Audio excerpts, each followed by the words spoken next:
विषय व्याळे मिठी दिधलिया नुठी ताठी ते तुझी कृपादृष्टी निर्विष होय. ज्ञानेश्वरीच्या 12व्या अध्यायाचं चिंतन आपण करत आहोत आणि या 12व्या अध्यायातील दुसऱ्या क्रमांकाची ही ओवी आहे. ज्ञानोबाराय त्यांच्या सद्गुरूंच्या कृपादृष्टीचं वर्णन आई या रूपाने करत आहेत. विषयरूपी सर्पाने मिठी दिल्यानंतर, विळखा घातल्यानंतर, दंश केल्यानंतर आलेली जी मूर्छा आहे, जी ताठी आहे, त्यातून मनुष्य उठू शकत नाही. त्या विषयरूपी सर्पाच्या विषप्रभावाने तो त्या मूर्छेतून बाहेर पडू शकत नाही. परंतु हे जरी खरं असलं तरी देखील ते तुझे कृपादृष्टी निर्विष होय. परंतु हे कृपादृष्टी रूपी माते, तुझ्या योगाने तो मूर्छित मनुष्य देखील काय होईल? विषरहित होईल. त्याची विषबाधा दूर होईल. जसं एखाद्या विषारी सर्पाने दंश केल्यानंतर त्या जहाल विषामुळे मनुष्य मूर्छित होतो, बेशुद्ध पडतो आणि त्या बेशुद्धीतून त्याचं पर्यवसान मृत्यूमध्येच होतं. तो त्या विषातून म्हणजे विषप्रभावातून बाहेर येणं अशक्य असतं. पण त्याचं भाग्य जर बलवान असेल तर अशा मांत्रिकाचा लाभ त्यावेळेस होतो की जो केवळ आपल्या दृष्टी सामर्थ्यानेच त्याचं काय करतो? त्याची विषबाधा दूर करतो. मी सांगितलं की मणी, मंत्र, औषधादिकांची योजना आपल्या परंपरेमध्ये आपल्याला दिसून येते की त्या विषबाधेतून उत्तीर्ण होण्याकरिता मणी म्हणा, मंत्र म्हणा किंवा औषधांची उपाययोजना करताना लोक आढळतात.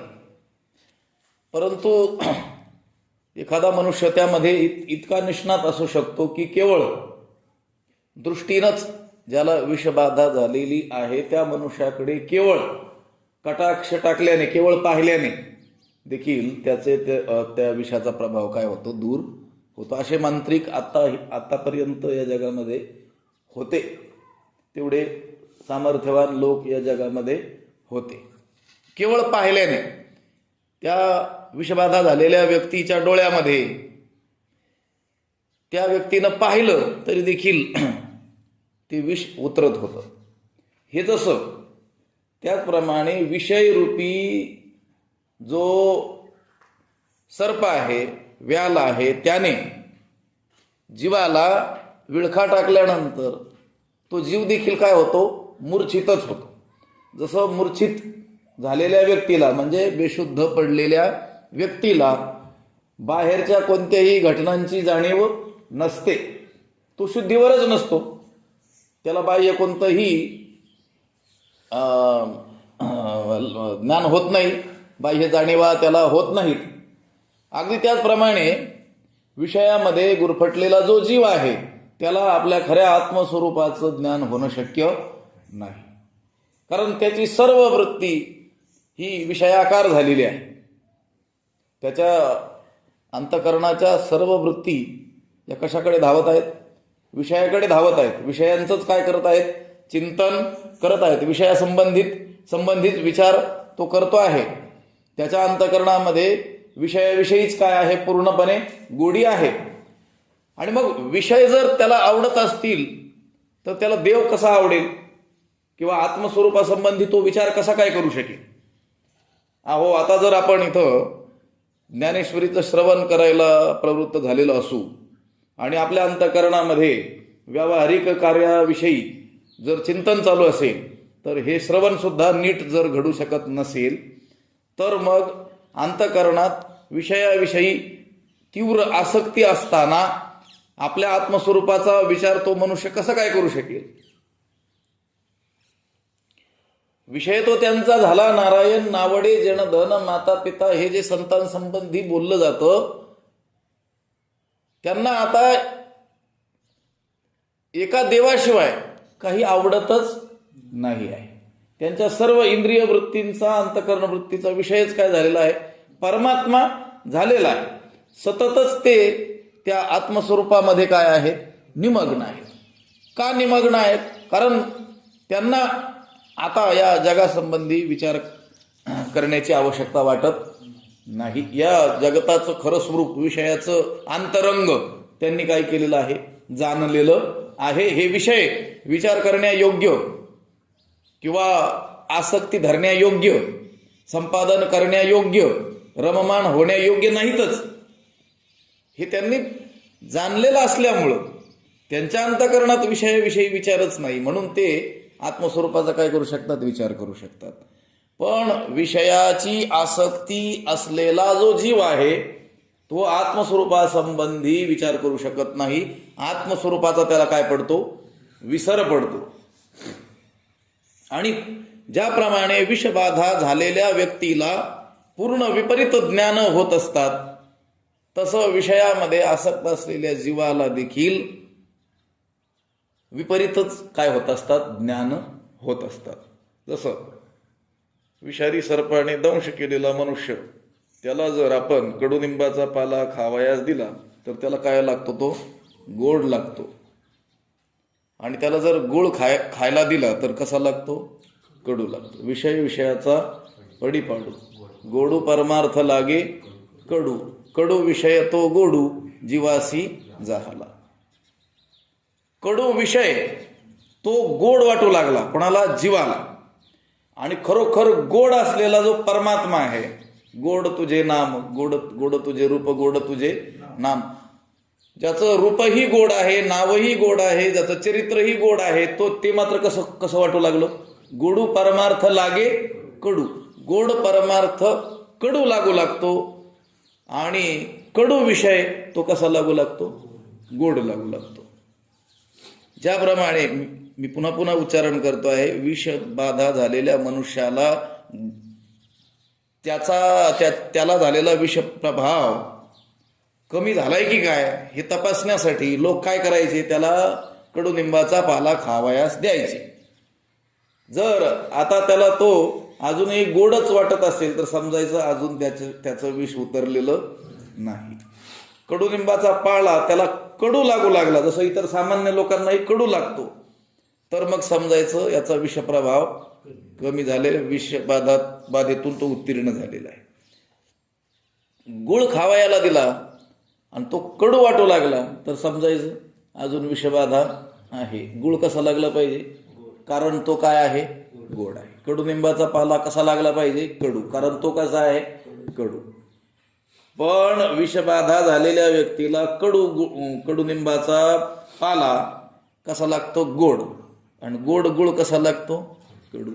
हे तसंच या संसारासंबंधी ज्याच्या अंतःकरणामध्ये आसक्ती आहे, लक्षात आलं का? विषयाविषयी गोडी आहे, पूर्ण विषयाची गोडी असं म्हटलेलं आहे. विषयाविषयी पूर्ण गोडी आहे,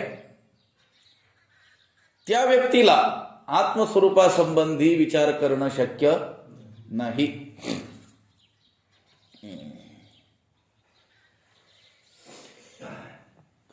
काय होवी जयाच्या ठाई इंद्रिया मानू नाही.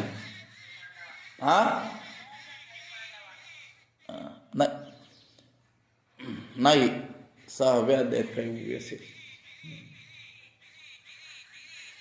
अपेक्षेना हिरी गावा, ते पुढे येईल. ती गोष्ट वेगळी की या परमार्थ क्षेत्राचे अधिकारी तेच आहेत की ज्यांना आता या विषयाविषयी काय झालेलं आहे? वैराग्य निर्माण झालेलं आहे.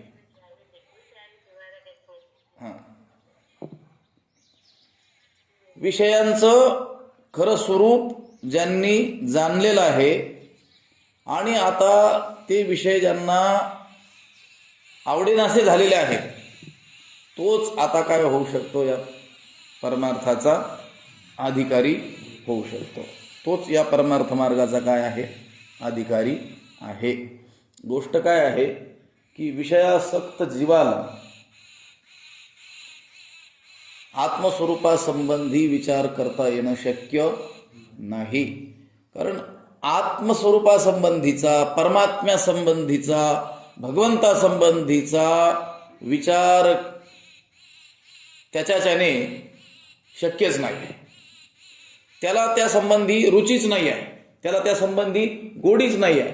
बरं, गोडी नसू द्या, एक वेळ आता अनेक गोष्टींसंबंधी आपल्याला गोडी असते आणि काही संबंधी गोडी नसते, पण कमीत कमी तिटकारा जरी नसावा. लक्षात आलं का?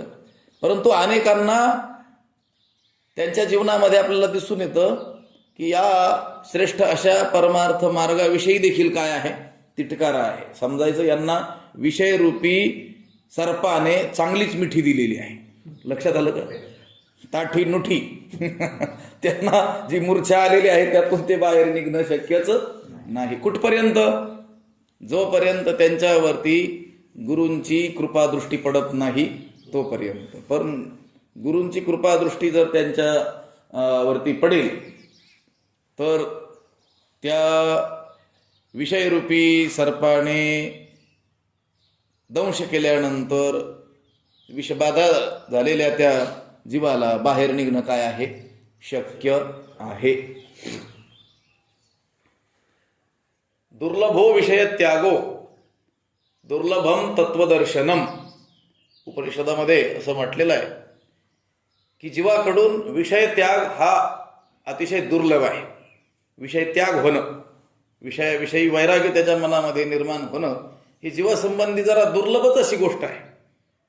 सद्गुरो हो करुणाम विना असं त्या मंत्राचा काय आहे, शेवट आहे. सद्गुरूंची कृपा झाल्याशिवाय त्या जीवाकडून विषय त्याग होणं शक्य नाही. जसं श्रेष्ठ असा मांत्रिक भेटल्याशिवाय त्या सर्पाची झालेली विषबाधा त्यातून उत्तीर्ण होणं शक्य नाही, तसं या विषयरूपी सर्पाने दंश केलेल्या त्या जीवाला झालेली जी विषबाधा आहे, संसारासंबंधीची जी आसक्ती आहे, परमार्थाकडे त्याने फिरवलेली जी पाठ आहे, त्यातून आता उत्तीर्ण होणं त्याला शक्य नाही. कधीपर्यंत?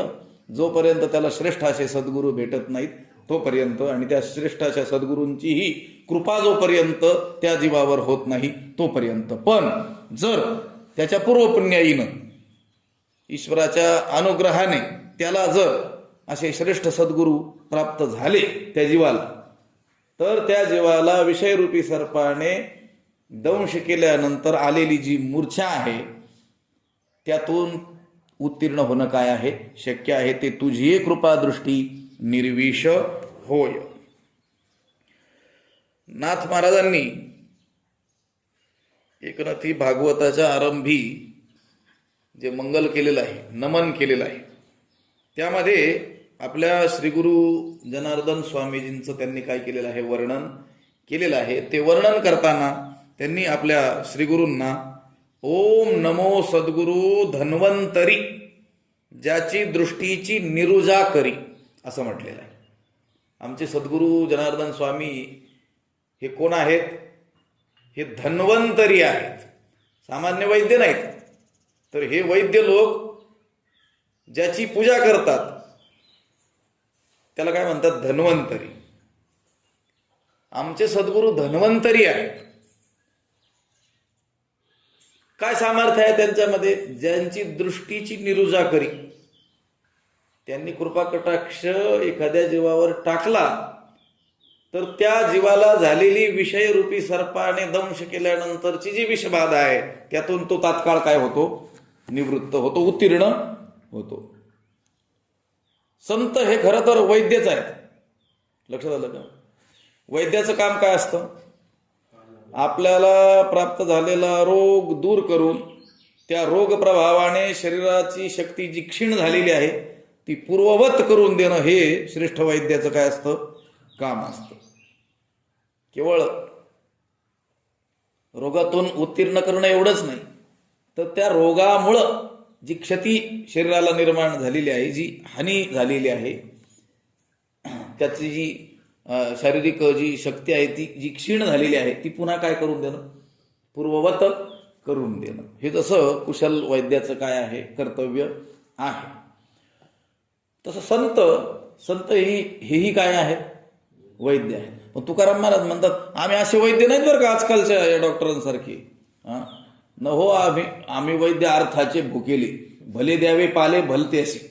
लक्षात आलं, कोणतेही इंजेक्शन कोणाला देणारे असे अर्थाचे पैशाचे भुकेलेले वैद्य आम्ही नाही. वैद्य आहोत, लक्षात आलं का. ते वैद्य एक पंढरीराव देवालाही काय म्हटलेलं आहे, वैद्यच म्हटलेलं आहे. लक्षात आलं, अंतर्भाव तो जाणे. तो देव देखील कोण आहे, डॉक्टरच आहे. डॉक्टर देव आहेत की नाही प्रश्न आहे, पण देव मात्र डॉक्टर आहे. लक्षात येत आहे ना.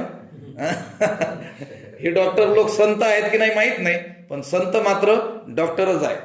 आपल्याला झालेला हा जो भवरोग आहे तो दूर करणारे एकमेव डॉक्टर आहेत. कोण? संत, सद्गुरू. म्हणून इथं म्हटलं ते तुझी कृपादृष्टी निर्विष होय, विषय व्याळे मिठी दिदलिया नुठी ताठी, ते तुझी कृपादृष्टी निर्विष होय. आणि हा विषय जो सर्प आहे ना, हा अत्यंत जहाल आहे. सर्प हा विखार पांढरा. तुकाराम महाराज म्हणतात हा संसार रूपी सर्प, विषय रूपी सर्प हा अत्यंत जहाल विष धारण केलेला सर्प आहे. कसा आहे? पांढरा. पांढरा सर्प काय आपण पाहिलेला नाही, पण तो भयंकर विषारी असावा असं तुकाराम महाराज ज्या अर्थी वर्णन करतात त्यावरून आपल्या लक्षात येतो. नाही तर मग ते म्हटले असते सर्प हा विखार काळा, लक्षात आलं का, किंवा नाग असं काहीतरी पिवळा असं वर्णन केलं असतं. पांढरा अत्यंत जहाल विष धारण केलेला जो विषारी सर्प आहे, आणि त्याच्या विषाने ज्याप्रमाणे त्याने दंश केल्या क्षणीच जीव मूर्छित व्हावा आणि त्यातून बाहेर येऊच नये, परंतु कर्मधर्म संयोगाने असा कुशल वैद्य त्याला लाभावा की त्याने त्या रोग्याकडं दृष्टी टाकल्याबरोबर विषबाधेतून तो निवृत्त व्हावा. हे जसं घडतं तसंच या विषयरूपी सर्पाने जीवाला विळखा टाकल्यानंतर, दंश केल्यानंतर त्याला आलेली जी मूर्छा आहे, ताठी आहे, ती नुठी, त्यातून तो उठणं शक्य नाही. बघा, ज्याला ज्याला आपल्या जीवनामध्ये सत्संगती लाभलेली नाही, ज्याला ज्याला ज्या दुर्दैवी जीवांना आपल्या जीवनामध्ये श्रेष्ठ सद्गुरूंची भेट झालेली नाही, सद्विचारांमध्ये जे लोक आलेले नाहीत, सत्शास्त्र श्रवण ज्यांना घडलेलं नाही, ते लोक आपल्याला या संसारामध्ये अधिकाधिक गुरफटलेले आढळून येतात. कारण त्यांच्या ठाई विवेक उत्पन्न होईल असं काही साधनच त्यांनी आपल्या जीवनामध्ये केलेलं दिसून येत नाही. लक्षात आलं का? विवेक संत तेथ विवेका असणे केली. संत जिथे आहेत तिथे विवेक आहे. गुरु तेथ ज्ञान, गुरु जिथे आहेत तिथे काय आहे? ज्ञान आहे. मग आपल्याला विवेक हवा असेल, ज्ञान हवं असेल, तर आपल्याला कुठं जावं लागेल? सद्गुरूंकडे जावं लागेल. संतांचाच काय करावं लागेल? आश्रय करावा लागेल. आणि संतांचा आणि श्रीगुरूंचा जो आश्रय करायचा आहे तो केवळ ज्ञानाच्या अभिलाषेनेच करायचा आहे. विवेक आपल्यामध्ये येईल या हेतूनच करायचा आहे. लोक आश्रय करत नाहीत असंही नाही ना. संतांचा श्रीगुरूंचा आश्रय काही लोक करत नाहीत का? पण सगळेच जण आपल्यामध्ये विवेक उत्पन्न व्हावा याकरता करतात का? आपल्याला झालेली ही संसार बाधा आहे, जो भवरोग आहे, तो दूर व्हावा यासाठी करतात का? त्यासाठी केला तर निश्चितच दूर होईल. केवळ वैद्याजवळ गेल्याने आजार दूर होणार नाही, तर आजार दूर करण्याच्या निमित्ताने वैद्याकडे गेलो तर तो दूर होईल. लक्षात येतंय का? एखादा रोगाने पिडलेला मनुष्य आणि त्याच्या संबंधी असलेला एक मनुष्य तो कुशल वैद्य आहे, जगात त्याची प्रसिद्ध वैद्य म्हणून ख्याती आहे, डॉक्टर आहे मोठा, त्याचा नातेवाईक, त्याचा मुलगाच म्हणा, उदाहरणाला काय हरकत आहे. त्या म्हाताऱ्याचा पोटचा मुलगा जर कुशल वैद्य आहे असेल आणि लाखो लोकांना त्याने आजपर्यंत रोग निवृत्त केला असेल, तर हा जो मनुष्य आहे याला रोग निवृत्त करणं शक्य आहे की नाही? आहे. पण रोज त्या मुलाला भेटायला जातोय, तेवढ्या भेटायला जाण्याने तो रोग निवृत्त होईल का? तर आपल्याला झालेला रोग दूर झाला पाहिजे आणि तो दूर करण्याकरिता याचा मी आश्रय केला पाहिजे, या हेतून जर तो गेला आणि आपलं दुःख सांगितलं तरच काय होईल, तो याच्यावरती उपचार करून याला काय करील, रोग निवृत्त करील. तसं संतांकडे लोक जात नाहीत असं नाही, लक्षात आलं का? श्रीगुरूंचा आश्रय करत नाहीत असंही नाही, पण रोग दूर व्हावा म्हणून करत नाहीत, लक्षात आलं का? तर रोग वाढवावा यासाठीच काहीतरी प्रयत्न करतात, लक्षात आलं का? लक्षात येत आहे का बोलणं?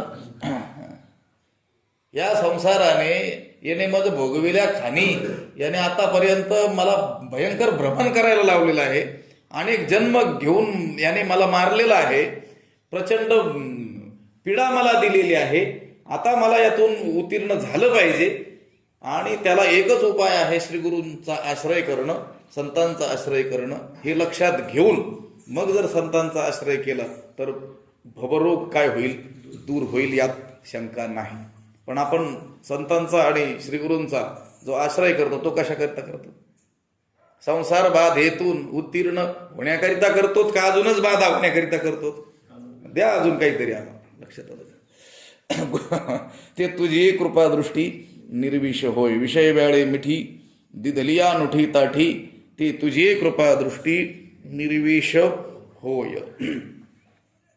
तरी कवणा ते ताप पोळी, कैसेने वो शोकू जाळी, जरी प्रसाद रस कल्लोळी, पुरे येसी तू. जरी तू प्रसाद रस कल्लोळी पुरे येसी, तरी कवणा ते तापू पोळी, शोकू कैसेनी जाळी. त्याचा अर्थ असा होतो, ज्ञानोबराय म्हणतात, हे गुरुकृपा दृष्टी आई, जर तू प्रसाद रस कल्लोळी म्हणजे अनुग्रह रूपी पाण्याच्या लाटांनी युक्त अशा पुराने जर येशील तर ताप कोणाला पोळील किंवा शोक कसा जाळील? ज्ञानोबराय म्हणतात आपल्या गुरुकृपा दृष्टीरूपी आईला की जर तू प्रसाद रस कल्लोळी पुरे येसी, प्रसाद रस कल्लोळ आणि त्याचा पूर, लक्षात आलं का? प्रसाद असतो प्रसन्नता. प्रसाद शब्दाचा एक अर्थ आहे अनुग्रह. अनुग्रह रूपी रस म्हणजे पाणी, लक्षात आलं का? अनुग्रह रूपी पाणी आणि त्याचे कल्लोळ म्हणजे त्याच्या लाटा आणि या लाटांनी युक्त असा पूर, लक्षात आलं का? असा जर पूर एखाद्या जीवावरती येईल, कशाचा पूर? पूर कशाचा असतो? पाण्याचा. थोडंफार पाणी नदीला आलं त्याला पूर आला असं म्हणतात का? प्रचंड मोठमोठ्या लाटांनी युक्त आणि दुथड्या नदी भरभरून वाहते आहे पावसाळ्याच्या दिवसामध्ये, त्याला काय म्हणतो आपण? पूर आला, लक्षात आलं. थोडस जरी पाणी त्या डोंगर भागात पाऊस झाल्यानंतर नदीला आलं तरी देखील नदी काय होऊन जाते? ओली होऊन जाते. पण जर पूरच आला तर त्या नदीचा आजूबाजूचा परिसरही काय होऊन जातो? त्या पाण्याने आर्द्रता त्याला येते, ओला होऊन जातो, लक्षात आलं. ज्ञानोबराय म्हणतात, हे गुरुकृपा दृष्टी माते, तुझ्या अनुग्रह रूपी पाण्याच्या लाटांनी युक्त असा पूर जर एखाद्या जीवावर येईल, पूर म्हटलं बरं का, थोडंफार पाणी नाही, लक्षात आलं का? तुझा कसा अनुग्रह झाला पाहिजे किंवा तुझी कृपा दृष्टी कशी झाली पाहिजे? पुरासारखी झाली पाहिजे, प्रचंड प्रमाणात झाली पाहिजे. प्रसाद रस कल्लोळी पुरे येसी तू. जर प्रसन्नता आनंद अशा उभयरूपी प्रचंड लाटा ज्यामध्ये आहेत अशा नद्यांच्या पुरांनी जर तू काय येशील, भरून येशील, तर मग जे त्रिविध ताप आहेत ते कोण्या साधकाला पळणार आहेत? प्रश्न केला म्हणजे कोणालाच पळू शकत नाही. ताप कोणाला पोळणार आहे, म्हणजे कोणालाच पोळू शकत नाही. आणि शोक, इष्टवियोगजन्य जो शोक आहे, तो शोक तरी कशाने जाळणार आहे. लक्षात आलं का? ताप काय करतो? पोळतो. आणि शोक काय करतो? म्हणजे हे जाळपोळ करत असतात. लक्षात आलं का? कोण? हे ताप आणि शोक. लक्षात आलं का? ताप हा जीवाला काय करतो? पोळतो. आणि शोक जीवाला काय करतो? जाळतो. लक्षात आलं का?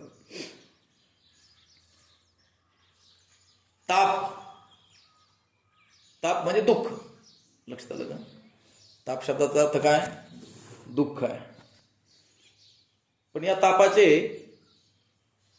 अनंत प्रकारांनी हा आपल्याला तापवत असला तरी वर्गीकरण 3 भागात केलेलं आहे. आध्यात्मिक ताप, आदिभौतिक ताप आणि आदिदैविक ताप.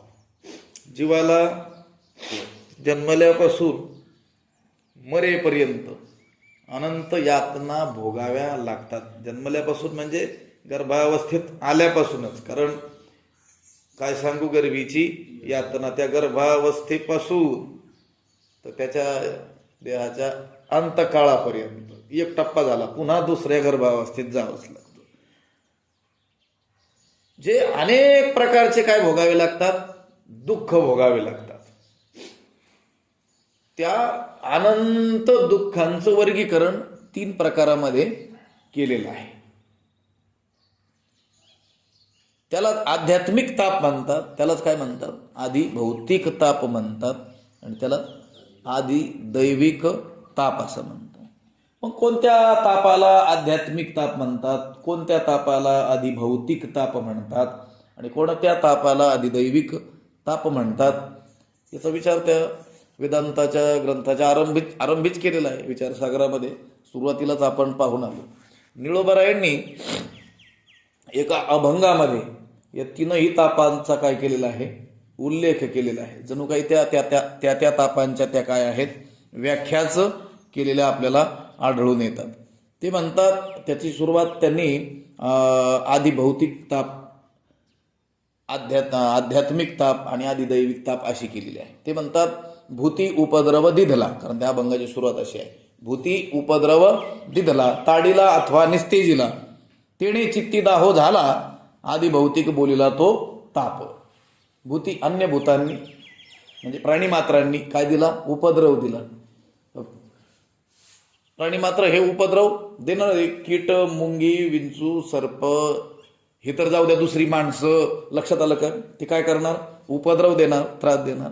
ताडीला अथवा निस्तेजीला, एकतर ताडण करणार प्रत्यक्ष हाताने, किंवा त्याचा काय करणार? अपमान करणार. आणि मग चित्तामध्ये काय होणार? दाह होणार, दुःख होणार, खेद होणार. त्याला म्हणतात आदिभौतिक ताप. अन्य भूतमात्रांपासून जीवाला होणारा जो ताप आहे, दुःख आहे, त्याला कोणता ताप म्हणतात? आदिभौतिक. त्याच्यात शब्द आहे भौतिक. लक्षात आलं का? अन्य भूतांपासून होणारा जो ताप आहे तो आदिभौतिक ताप. आध्यात्मिक ताप कशाला म्हणतात? अध्यात्म शब्दाचे अनेक अर्थ असले तरी त्यातील एक अर्थ आहे शरीर. काय अर्थ आहे? शरीर. देही प्रगटे रोगव्याधी, तेणे आहाळली तापे बुद्धी, लोळे न पुरे दुःखावधी, आध्यात्मिक त्रिशुद्धी तो ताप. आध्यात्मिक ताप कशाला म्हटलेला आहे? या देहामध्ये रोग व्याधी प्रगटे, देही प्रगटे रोग व्याधी, अनेक प्रकारच्या व्याधी या देहामध्ये प्रकट होतात. तेने आहाळली तापे बुद्धी, त्याने संतप्त झालेली काय होते? बुद्धी तापते. लोळे न पुरे दुःखावधी, आणि दुःखावधी न पुरे, प्रचंडच काय प्राप्त होतं? त्याला दुःख प्राप्त होतं. त्याला म्हणतात आध्यात्मिक त्रिशुद्धी तो ताप. त्याला कोणता ताप म्हणतात? आध्यात्मिक ताप म्हणतात. अध्यात्म म्हणजे हे शरीर, आणि या शरीरामध्ये रोग व्याधी प्रकट झाल्यानंतर जो ताप होतो त्याला काय म्हणतात? आध्यात्मिक ताप म्हणतात. आणि राहायला कोणता? आधी दैविक ताप. लक्षात आलं का? त्यांनी सांगितलं अतिवृष्टी का अनावृष्टी. अतिवृष्टी प्रचंड पाऊसच पाऊस. लक्षात आलं का? आता नको म्हणण्याची वेळ आलेली आहे. सर्व कारभार ठप्प झालेला आहे. नदीला प्रचंड पूर येतो आहे. पिकांचं काय झालेलं आहे, नुकसान झालेलं आहे. अशी अतिवृष्टी किंवा अनावृष्टी म्हणजे दुष्काळच पडला, पाऊसच पडेना. रजिके लुटिले जाला कष्टी, आगीने जाळता नावरे संकटी, तो आदिदैविक ताप बोलिये. दैवाच्या संबंधाने होणारा ताप त्याला आदिदैविक ताप, भूताच्या संबंधाने होणारा ताप आदि भौतिक ताप, आणि शरीराच्या म्हणजे अध्यात्माच्या संबंधाने होणारा ताप त्याला काय म्हणतात, आध्यात्मिक ताप. अशा या त्रिविधही तापांनी हा जीव काय झालेला आहे, होरपळलेला आहे. लक्षात आलं का? प्रत्येकाला, प्रत्येक जीवालाच हा ताप म्हणजे हा त्रिविधही ताप पाठीमागं लागलेला आहे. आणि या तापाने काय केलेलं आहे, तो जीव पोळल्या गेलेला आहे. लक्षात आलं का? ताप काय करतात, पोळतो. लक्षात आलं का? आणि शोक काय करतो, जाळतो. लक्षात आलं की? लक्षात ठेवा. आणि कोणाला पोळतो, कोणाला जाळतो, कोणालाही पोळतो आणि कोणालाही जाळतो. मग याच्यातून रक्षण होण्याचा उपाय नाही का? आहे ना. त्यांनी सांगितलं, जरी प्रसाद रस कल्लोळी पुरेशी तू, हे कृपादृष्टी माते, तू जर या प्रसन्नता आनंद अशा उभयरूप लाटांनी जर भरून येशील तर मात्र हा त्रिविध ताप कोणाला पोळणार आहे. लक्षात आलं का? कोणाला पोळील आणि कोणाला पोळणार नाही, तर कोणालाही पोळू शकेल आणि कोणाला पोळणार नाही, ज्याच्यावर गुरूंची कृपा दृष्टी पडलेली आहे त्याला सोडून बाकीच्या कोणालाही तो काय करणार, पोळणारच. लक्षात आलं का? तरी कवणा ते तापू पोळी. हे बघा, हा 3 प्रकारचा ताप जीवाला जो होतो आहे तो का होतो आहे, कारण त्याने आपलं स्वरूप हे शरीर समजलेलं आहे. लक्षात आलं का? आपण हा देह म्हणजे आपणच आहोत असं अज्ञानाने त्याने अज्ञानामुळे त्याने काय केलेलं आहे, मानलेलं आहे. मग जर तो स्वतःला देह मानील तर मग या देह संबंधी होणाऱ्या सर्व घटना तो आपल्याकडेच लावणार आहे. लक्षात आलं का? आता आधी भौतिक ताप ज्याला म्हटलो, भूतमात्रांनी दिलेला, अन्य प्राण्यांनी, तो त्रास देऊन कशाला देणार आहे, शरीराला देणार आहे. लक्षात आलं? किंवा अपमान केला तर कशाला देणार आहे, सूक्ष्म देह मनाला देणार आहे. लक्षात आलं? बर, आध्यात्मिक जो ताप आहे, प्रचंड रोगाधिकांचं जे दुःख आहे, ते कशाला होणार आहे, देहाला होणार आहे. लक्षात आलं? आणि आदिदैविक ताप जो बोलल्या गेलेला आहे, देवाच्या अवकृपेनं, दैवाच्या अवकृपेनं होणारा जो ताप आहे, तो तापही कुणाला होणार आहे, ज्याने आपल्याला काय मानलेलं आहे, देह मानलेलं आहे. पण ज्याला गुरूंचा कृपाप्रसाद लाभला आहे, गुरुकृपा दृष्टी ज्याच्यावर पडलेली आहे, आता तो त्या अज्ञानी जीवासारखा आपल्या स्वतःचं स्वरूप हा देह आहे असं मानेल का? संतांनी आपल्यावर अनुग्रह करणं, आपल्यावर कृपा करणं म्हणजे नेमकं काय, तर ते ज्या अवस्थेत आहेत ती अवस्था आपल्याला प्रदान करणं म्हणजे कृपा करणं होय. लक्षात आलं का? या भौतिक वस्तूंचा लाभ आपल्याला आपल्या जीवनात होतो ती काही कृपा नाही आहे, तर संत ज्या स्थितीत आहेत त्यांना जी गोष्ट प्राप्त आहे ती आपल्याला प्राप्त करून दिली तरच समजायचं त्यांची काय झाली, कृपा झाली. लक्षात आलं? आपण लिहितो संतांची कृपा, आईवडिलांची कृपा आहे ना, देवाची कृपा कशावर लिहितो, घरावर. मग त्या घराला कृपा समजलेलं असतं. लक्षात आलं का? ती कृपा नाही आहे. तर कृपा तीच आहे की त्यांना प्रदान असलेली स्थिती आपल्याला प्रदान केलेली आहे, त्यांना प्राप्त असलेली स्थिती आपल्याला प्रदान केलेली आहे. कृपा कटाक्षे न्याहाळिले, पण कुठं बैसविले, आपल्या शेजारी बैसविले की आपल्या पुढं बैसविले, आपले पदी बैसविले. लक्षात आलं का? जगातले लोक झालं फार तर काय करतील, आपल्या शेजारी बैसविले. लक्षात आलं का? किंवा आपल्या पुढे बैसविले. पण संतांनी जर कृपा केली तर कृपा कटाक्ष न्याहळिले आपुले पदी बाप रखुमादेवर विठ्ठले भक्ता दिधले वरदान. आपणासारखे करीती तात्काळ. लक्षात आलं का? नाही काळ वेळ तया लागी. बाकीचे आपणासारखे नाही, नोकरासारखे करीती, त्याला नोकर बनवून टाकतील, गुलाम बनवून टाकतील, दास बनवून टाकतील. पण संत किंवा श्रीगुरु हे त्याला आपल्यासारखंच बनवतील. लक्षात आलं का? मग जर त्यांच्या कृपेनं आपण त्यांना प्राप्त असलेल्या स्थितीत जात असू तर मग त्यांना देखील ताप पोळत नाही, तसं आपल्याला देखील पोळणार नाही. संतांना हा त्रिविध ताप त्रास देतो का? लक्षात त्यांनी उल्लेख केलाय का कुठं? या त्रिविध तापाने आम्ही होरपळलेलो आहोत. हा असे काही अभंग आढळले तर समजायचं त्यांनी त्यांच्या साधक अवस्थेतलं ते वर्णन केलेलं आहे. साक्षात्काराच्या पूर्वीच्या अवस्थेतलं ते वर्णन आहे किंवा साधकाची भूमिका घेऊन तो अनुवाद केलेला आहे. सामान्य जीवाची भूमिका घेऊन तो अनुवाद केलेला आहे. संसाराच्या तापे तापलो मी देवा करिता या सेवा कुटुंबाची. हा भंग देखील तुकाराम महाराजांचाच आहे. पण म्हणून काय तो त्यांचा अनुभव आहे, म्हणजे साक्षात आपल्या जीवांना होणार तसं जीवाची भूमिका घेऊन ते तसं बोललेले आहे. कारण कुटुंबाची सेवा केल्यानंतर ताप होणार नाही तर दुसरं काय होणार? करिता या सेवा कुटुंब, असं काय आहे का उल्लेख? करिता या सेवा विठोबाची आणि मग मी तापलो असा उल्लेख आहे का? नाही.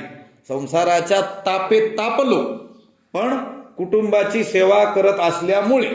लक्षात आलं का? म्हणजे संसारी जीवाची भूमिका घेऊन आलेले ते काय आहेत? उद्गार आहेत.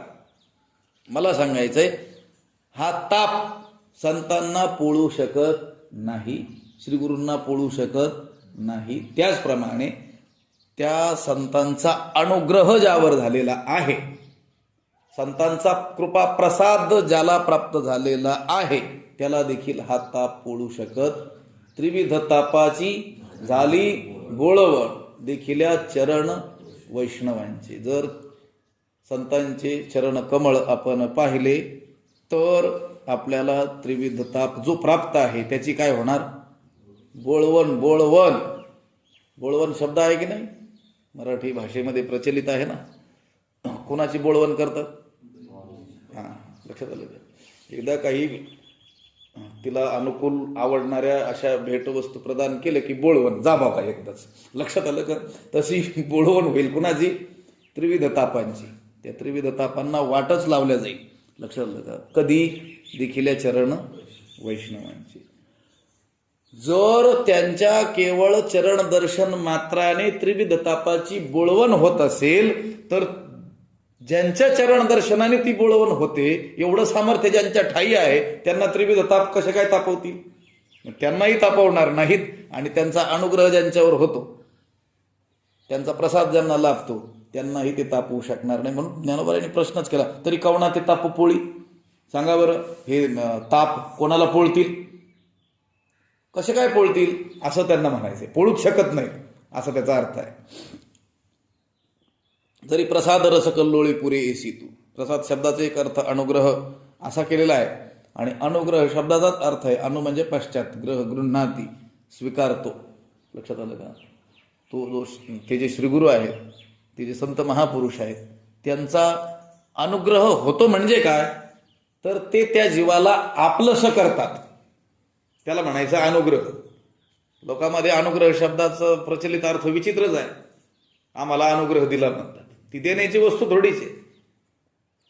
त्या श्रीगुरूंनी तुम्हाला आपलं मानलं त्या गोष्टीला म्हणतात अनुग्रह. अणु म्हणजे पश्चात. पश्चात म्हणजे आपण त्यांना शरण गेलो. लक्षात आलं का? त्यांच्या मनोगताप्रमाणे वागलो की मग त्यानंतर, अनुशब्दाचा अर्थ आहे नंतर, मग ते काय करतात? आपला स्वीकार करतात, गृह्णाती स्वीकार करतात. त्याला म्हणतात अनुग्रह. आणि असा अनुग्रह, असा प्रसाद रूपी जो रस आहे त्याचा जो कल्लोळ आहे, त्या कल्लोळाने युक्त असा जो पूर आहे तो जर त्या जीवावरती, त्या साधकावरती येईल तरी कवणा ते तापू पोळी. लक्षात आलं का? अजून एक गोष्ट यामध्ये आहे. या अग्नीनं पोळलेला मनुष्य, लक्षात आलं का? पोळणं म्हणजे चटका दिला, आणि जाळणं म्हणजे संपूर्ण जाळूनच टाकलं. या अग्नीचा दाह ज्याला झालेला आहे अशा मनुष्याला अगदी पहिल्या प्रथम काय उपचार सांगितलेला आहे? त्याच्या अंगावरती थंड पाणी टाकणे. लक्षात आलं का? जर पोळलं तर पहिली काय करायचं? त्याच्या अंगावरती थंड पाणी टाकायचं. इथं त्यांनी सांगितलं जर पूर येईल त्याच्या अंगावर तरी कवना ती ताप पोळी, ताप पोळू शकेल का? पण हा पूर कोणता? जरी प्रसाद रस कल्लोळी पुरेशी होतो तरी कवना ते तापू पोळी. पुढे काय आहे? कैसेने वो शोकू जाळी. शोक काय करतो? जाळतो. ताप काय करतो? पोळतो. चटका देत राहतो. लक्षात आलं का? पण संपूर्ण असं जाळूनच नाही टाकत. कोण? ताप. पण शोक मात्र काय करतो? हा जाळत असतो. लक्षात आलं का?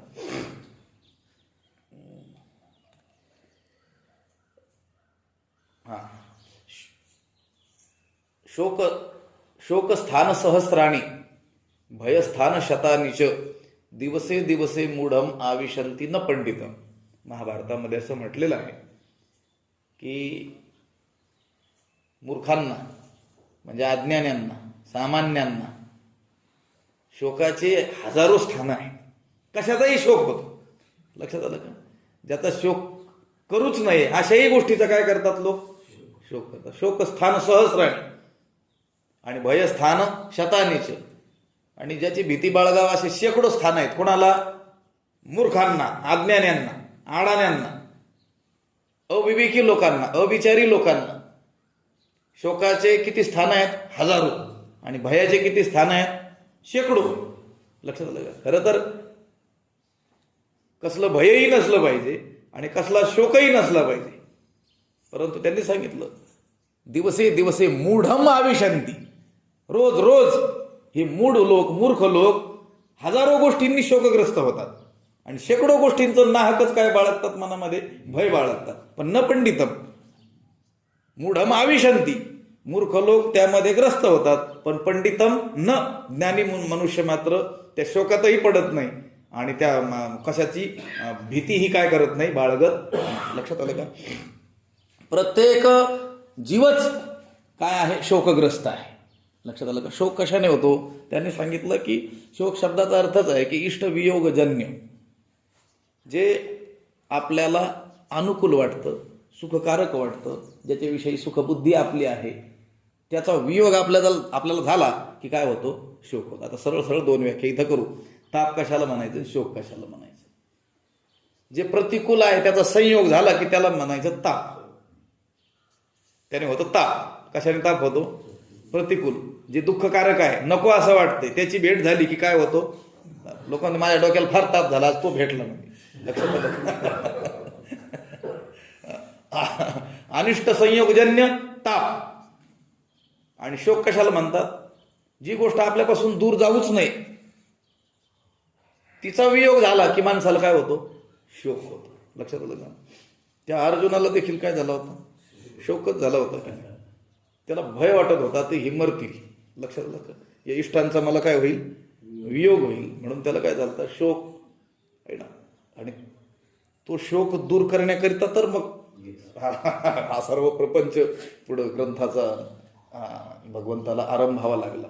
अशोचानन व शोचस्त्व प्रज्ञावादांश्च गतासून गतासूंश्च नानुशोचंती पंडिताः. पंडिताः ज्ञानी लोक न अनुशोचंती, शोक करत. म्हणजे याचा अर्थ जे शोक करतात ते पंडित असले तर पोंगा पंडित आहे. लक्षात आलं का? जे ज्ञानी लोक आहेत ते शोक करत नाहीत. शोकम तरती आत्मविद. वेदाने सांगितलं जे आत्मज्ञानी आहेत ते हा शोकसागर पार करून गेलेले आहेत. आणि तरी देखील एखाद्याच्या जीवनामध्ये तुम्हाला शोक दिसत असेल आणि तो ज्ञानी म्हणावला जात असेल तर तो नक्कीच ज्ञानी नाही, मोठा अज्ञानी आहे. मला वाटतं पाठीमागं काही एक घटना सांगितली होती. आमचे गुरुवर्य डॉक्टर महाराज त्यांचे जे श्रीगुरू होते आनंदाश्रम स्वामी, त्यांच्या जीवनातील घटना आहे की त्यांचे एक मित्र, अध्ययन काळामध्ये असलेले मित्र, की नंतर ते प्राध्यापक वगैरे झाले, संस्कृतचे मोठे ज्ञानी असलेले. नंतर गृहस्थाश्रमीही ते झाले. आणि हे आनंदाश्रम स्वामीजी हे संन्यासी महात्मा झाले, मोठे ज्ञानी साक्षात्कारी संत म्हणून त्यांची ख्याती झाली. मग हे दोन मित्र अध्ययन काळातले, त्या प्राध्यापक असलेल्या त्या मित्राची पत्नी वारली म्हणून तो मोठा दुःखी झाला. तर मग त्याला भेटायला गेलं पाहिजे या हेतूनं स्वामीजी त्यांना भेटायला गेले. काही लोकही स्वामीजींच्या सोबत होते. आता तो प्राध्यापक, संस्कृत भाषेचा ज्ञानी, त्याच्या घरी गेल्यानंतर हे कपाटाची कपाट अशी पुस्तकच, जसे त्या ग्रंथालयाप्रमाणेच पुस्तकं होते. आणि मग तिथं गेले, बसले, तर पाहिलं की याला प्रचंड शोक झालेला आहे. म्हटले, लक्षात आलं का, खूप दुःख व्यक्त करतो आहे. स्वामीजींनी त्याला समजावून सांगितलं तरी देखील तो म्हणले, आता माझं कसं होईल, अमुक कसं होईल. स्वामीजींना आला राग. त्याच्या सोबतच्या लोकांना सांगितलं, म्हटले सगळे ग्रंथ काढा आणि पिटून दे. म्हटले, लक्षात आलं का, एवढं याने ज्ञान मिळवलंय तरी देखील हा काय करतोय, याला ज्ञानच झालेलं नाही. म्हटले, लक्षात आलं का, ज्ञानाचं पहिलंच लक्षण आपण समजूया की त्याला शोक होत नाही. लक्षात आलं का, अशोचानन व शोचस्तम प्रज्ञावादांश भाषेत भगवंत अर्जुनाला म्हणतोय की ज्यांचा शोक करू नयेस अशा गोष्टींचा तू काय करतोयस, शोक करतोयस. आणि बोलतोय कसा, प्रज्ञावादांश, पंडितासारखा बोलतोयस. तू पंडित नाहीस. लक्षात आलं का, कारण जर पंडित असता तर पंडिताचं लक्षण आहे न अनुशोचंती पंडिता, पंडित लोक शोक करत नाहीत. अशोचानन शोचस्तम प्रज्ञावादांश भाषसे गतासून अगतासूनश्च नानुशोचंती पंडिता. गेलेल्यांबद्दल आणि जाणाऱ्यांबद्दल पंडित लोक शोक करत नाहीत. कोण शोक करतं, सामान्य माणसं, अज्ञानी माणसं, अडाणी माणसं, मूर्ख असलेली माणसं काय करत असतात, नेहमी शोक करतच राहतात. आणि तो शोक काय करत असतो, जाळतो. शोको नाशयते धैर्यम, शोको नाशयते श्रुतम, शोको नाशयते सर्वम, नास्ति शोक समोरिपू. या शोकासारखा शत्रू नाही आहे. तो काय काय करतो, शोको नाशयते धैर्य. आपल्यामध्ये जे धैर्य आहे, धीरता आहे, त्या धैर्याचाच नाश करून टाकतो. कोण, शोक. ज्याला शोक झाला तो हतबल होतो. अर्जुनाच्याच जीवनात बघा, प्रचंड शूरवीर पराक्रमी असलेला, योद्धा असलेला अर्जुन देखील त्याला शोक झाला तर त्याने काय केलं, ते सर्व अस्त्रशस्त्र फेकून देऊन असा हतबल होऊन तो बसला होता. शोको नाशयते धैर्यम, त्याच्या ठिकाणची धीरता नष्ट झाली. शोको नाशयते श्रुतम, श्रुतम ऐकलेलं, वाचलेलं, अभ्यासलेलं या सर्वांचा नाश करतो कोण, शोक. लक्षात आलं का, म्हणून शोक करायचं नाही आहे. शोको नाशयते श्रुतम, शोको नाशयते सर्व. शोक कशाचा नाश करतो, सगळ्याच गोष्टीचा नाश करतो. म्हणून तर जाळी म्हटलेलं आहे नाही, तो शोको नाशयते सर्वम, काही ठेवीत नाही. पोळलं तरी माणूस शिल्लक राहतोय. लक्षात आलं का, पण जाळल्यानंतर काहीच शिल्लक राहत नाही. शोक हा माणसाला जाळण्याचं काम करतो. लक्षात आलं का. पण हा अत्यंत भयंकर असलेला ताप आणि अत्यंत भयंकर असलेला हा शोक देखील आपलं काहीही करू शकत नाही. कधी, जर गुरूंची कृपा दृष्टी आपल्यावरती पडलेली असेल तर, या गुरूंचा कृपा प्रसाद आपल्याला जर लाभलेला असेल तर मग तीच गोष्ट सांगतात, तरी कवणा ते तापू पोळी कैसेने ओ शोकू जाळी, जरी प्रसाद रस कल्लोळी पुरे येसी तू. गोष्ट अशी आहे, सर्व दुःख, त्या सर्व दुःखाला कारण आहे देह तादात्म्य किंवा देह बुद्धी. मी बोलून गेलो, उच्चारण अगोदर केलं होतं.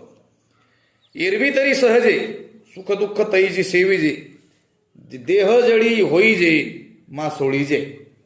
ज्ञानोबा आहे ज्ञानेश्वरीमध्ये 14व्या अध्यायात तसं म्हणतात, सुख दुःख तैची सेविजे.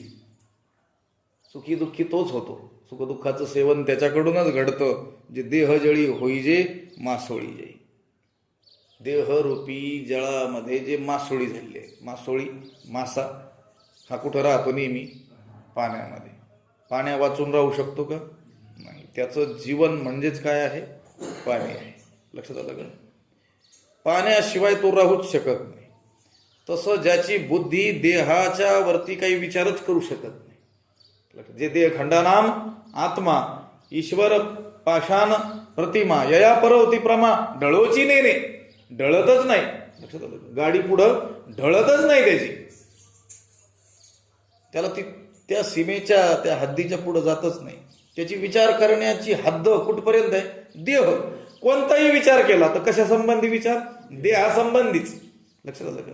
या गोष्टी जे मिळवायच्या आहेत, कशाच्या शरीर पोषणार्थी सण, कशासाठी? शरीर पोषणासाठीच मिळवायचे. ल्यावे असावे संसारी, ह्याची करी हा काय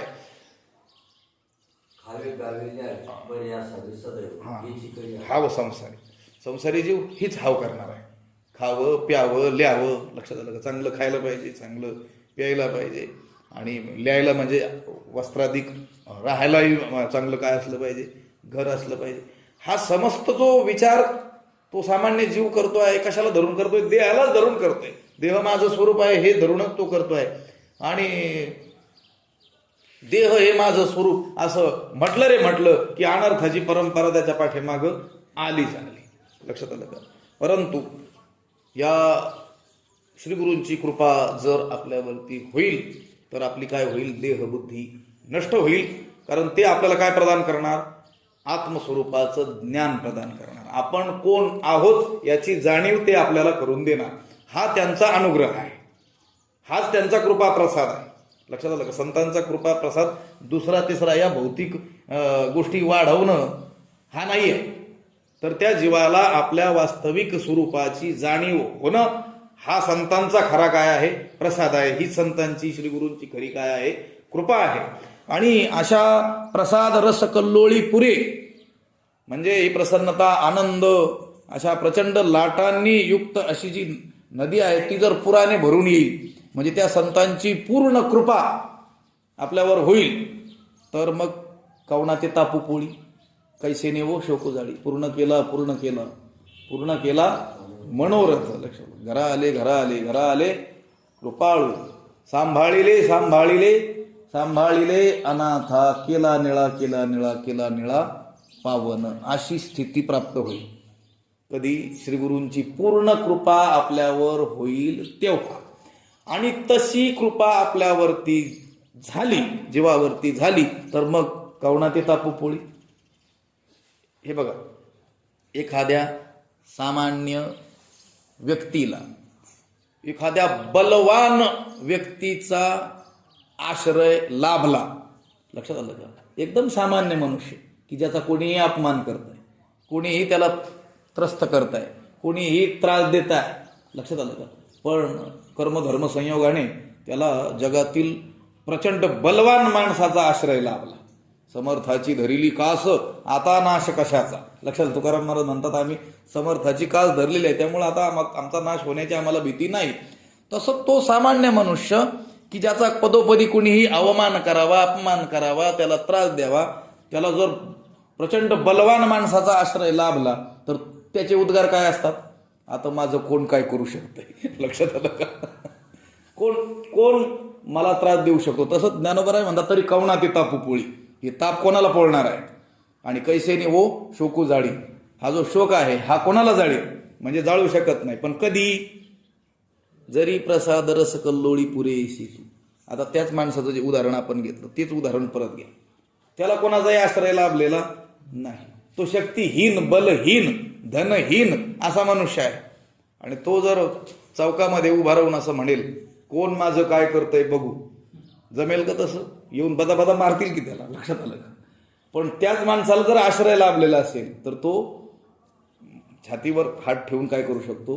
म्हणू शकतो, दंड थोपटू शकतो कुणालाही. आता माझं कोण काय करणार? तसं ज्ञानोबराय म्हणतात तरी कवना ते तापू पोळी कैसेने वो शोकू जाळी.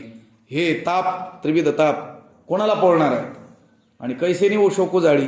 आणि हा शोक कशाने जाळणार आहे? त्या शोक त्या साधकाला, त्या जीवाला जाळू शकत नाही, कारण त्याच्यावर आता श्रीगुरूंची काय झालेली आहे? पूर्ण कृपा झालेली आहे. त्रिविध ताप त्याला पोळू शकत नाही, कारण त्याच्यावरती काय झाली आहे? श्रीगुरूंची कृपा झाली आहे. बघा, अहो आता हे संत वाङ्मय असं विलक्षण आहे की त्यातून किती भाव आपण शोधावेत, किती त्यातून काढावेत. आपल्यावरती आपल्या श्रीगुरूंची पूर्ण कृपा आहे की नाही हे पाहण्याचं चिन्ह काय? आपल्याला पोळले नाही, तापाने आपल्याला पोळलं नाही पाहिजे आणि शोकाने आपल्याला जाळलं नाही पाहिजे. जर आपल्याला तापही होत असेल आणि शोकही होत असेल, समजायचं आपल्यावर कृपा झालेली नाही. आपण कृपा झाली असा भास करून घेतलेला आहे किंवा दुसऱ्याला भासवत आहोत. लक्षात येतं का माझं बोलणं? एकतर आपणच आपली काय केलेली आहे, गोड अशी समजूत करून घेतलेली आहे, गोड गैरसमज की माझ्यावर माझ्या श्रीगुरूंची काय आहे कृपा, किंवा लोकांना तरी तसं आपण भासवत आहोत की संतांनी माझा काय केलेला आहे, अंगीकार केलेला आहे, माझ्या मस्तकावरती काय केलेला आहे, हात ठेविला मस्तकी प्रसाद देऊन केले सुखी. लक्षात आलं का? अशी अवस्था झाली असं एकतर भासवत असू. आणि जर खरोखरच या तापांनी आपण दग्ध होत नसू, पोळले जात नसू आणि शोक देखील आपलं काही करू शकत नसेल, म्हणजे शोकच होत नसेल, तर समजायचं आपल्यावरती प्रसाद रस कल्लोळी पूर आलेला आहे. लक्षात आलं की श्रीगुरूंच्या कृपारूपी आनंदरूपी ज्यामध्ये लाटा आहेत अशा नदीचा प्रचंड काय आलेला आहे, पूर आलेला आहे. तरी कवना ते तापू पोळी कैसे नेवो शोकू जाळी, जरी प्रसाद रस कल्लोळी पुरे येसी तू. आणि कुठपर्यंत आपण परमार्थ करायचा आहे? परमार्थाचा शेवट कुठे आहे? काय लाभ आपल्याला झाला म्हणजे मग आपला परमार्थ हा कळसाला पोहोचला, तर आपल्याला तापाने पोळलं नाही पाहिजे आणि आपल्याला शोकच झाला नाही पाहिजे, तर समजायचं आपल्यावरती संतांची काय झाली आहे, कृपा झालेली आहे. तरी कवना ते तापू पोळी कैसे नेऊ शोकू जाळी, जरी प्रसाद रस कल्लोळी पुरे येसी तू. पुंडलिक वरद हरे.